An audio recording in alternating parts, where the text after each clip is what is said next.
If you were a Catharist, then you were actually in league with Satan. To question the Church was to question God.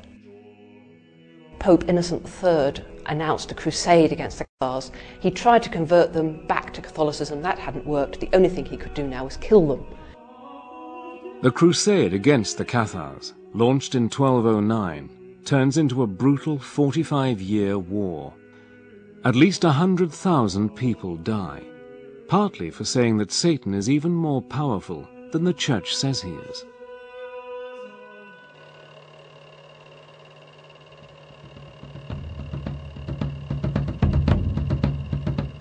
The crusade against the Cathars is against fellow Christians, but for almost 2 centuries the Crusades are mostly about fighting Islam for control of the Middle East.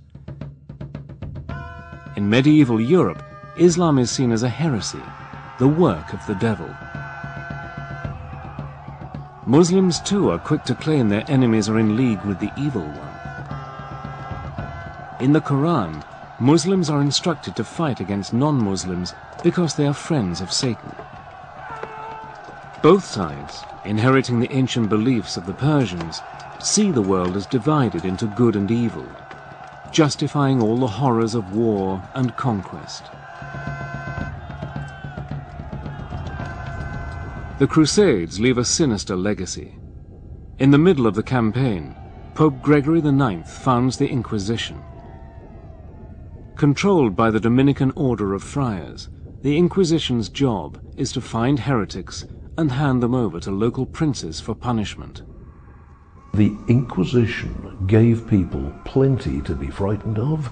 It gave them the fires of hell to be frightened of, and it gave them, in a more immediate sense, the Inquisition itself.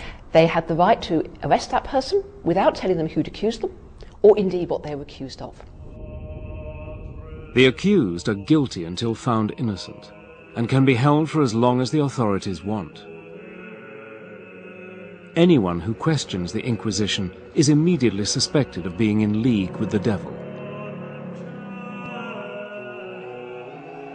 In the fight against Satan and the powers of evil, medieval rulers believed that, as in any war, information is vital. Up till now, the Church has not officially allowed Christians to be tortured, although torturing Jews and Muslims is acceptable.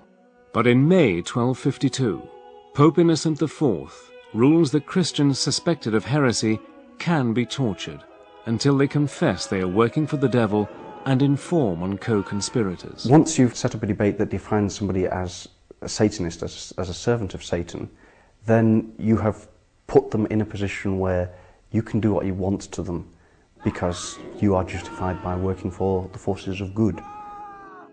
Generally, once somebody had been accused of heresy, there was no way they could clear themselves. No matter what they said, because they were a heretic, therefore in league with the devil, therefore anything they said was like to be a lie. But the torturers can't do whatever they please. They are supposed to follow strict guidelines. In theory, and according to Pope Innocent IV in the middle of the 13th century, torture should be limited, it should not draw blood, it should not lead to serious permanent damage to the person who's being tortured. In practice, these regulations are not always followed. But there's also something which the psychologists would refer to as a rationalization process, that it could all be very well for them to say, oh yes, we are trying to save your immortal soul, we're trying to keep you out of hell, we're trying to prevent the devil from getting you, and what they really mean is, we rather fancy your farm. All over Europe, the new powers, supposed to be used against Satan, are used by the unscrupulous to seize wealth or to do down their enemies. In 1307, King Philip the Fair of France brings witchcraft charges against the leaders of the Knights Templar, the fabulously wealthy order of crusaders. Philip accuses the Templars of worshipping a pagan idol called Baphomet, a supposedly satanic figure. The Templars have been involved in the Middle East in negotiations with Muslims, And some people in Western Europe thought they had been in league with the Muslims, and because the Muslims, everybody knew, in inverted commas, were involved in magic, there is therefore a hint that perhaps the Templars were involved in magic too. They were attacked and largely destroyed on Friday the 13th of October in 1307, sealed orders given by Philip le Bel to his seneschals to attack every Templar stronghold simultaneously. Ever since the purge of the Templars, Friday the 13th has been seen as an unlucky day, somehow connected with satanic forces.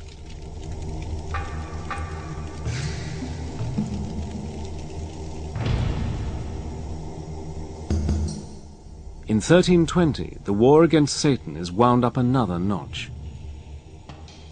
Pope John XXII orders the Inquisition to target any kind of witchcraft, sorcery, or necromancy. A big worry is that unscrupulous priests who know how to drive out devils with the rites of exorcism might instead use exorcism to invite the devil in. Formulas, Latin formulas and rituals which can be used to command the demon. Now, once you've got a Latin formula that has power to command a demon, I could use that to command a demon to do my washing up, you know? I could use that power to command a demon to get this woman I fancy into bed. The necromancers are interested in using the formulae of exorcism to command demons to do other things that they are interested in.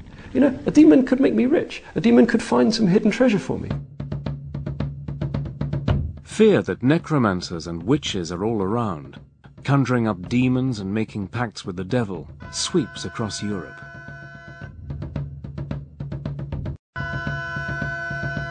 One of the first cases investigated by the Inquisition is in the Irish city of Kilkenny. In 1324, in a dispute over inheritance, one of the richest women in the town, Dame Alice Catela, is accused of witchcraft, heresy, and of having a demon lover called Robin. Alice Catela, a landowner in Kilkenny who had several husbands, so her stepchildren brought a charge against her that she'd poisoned her previous husbands in order to obtain the land, and she'd poisoned or killed them otherwise through witchcraft. Alice manages to escape to England. Her unfortunate servant, Petronella, is tortured and burned at the stake. The campaign against necromancers, sorcerers, and witches lasts 300 years and kills between 60,000 and 300,000 people. The vast majority of the victims are women. Women were thought of as being more prone to the devil, more likely to sin, more likely to be led astray. They were also thought to be less intellectual than men. Women were seen as closer to animals, and part of this was that they were more susceptible to temptation, that they were more easily seduced by material gratification.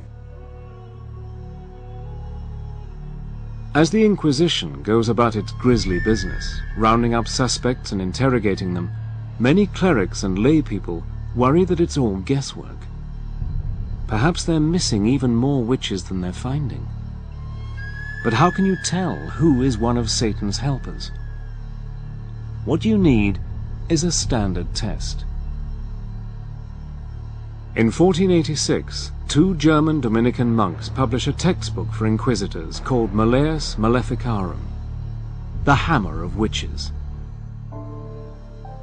The book contains a clever catch-22. Not only is witchcraft heresy, not believing in witches is heresy as well. The Malleus Maleficarum was the manual, the how to get rid of all these demonic fleas that had infested a human being. It was a book of what witches were, what witches did. Malleus Maleficarum tells the Inquisitor everything he needs to know. Witches have the mark of Satan on their bodies, a birthmark or a wart. They can fly by rubbing magical herbs on their skin, and they gather at Satan-worshipping ceremonies called Sabbaths. At these, they celebrate a twisted version of the Christian Mass, kissing the devil's rear end in a blasphemous act of homage.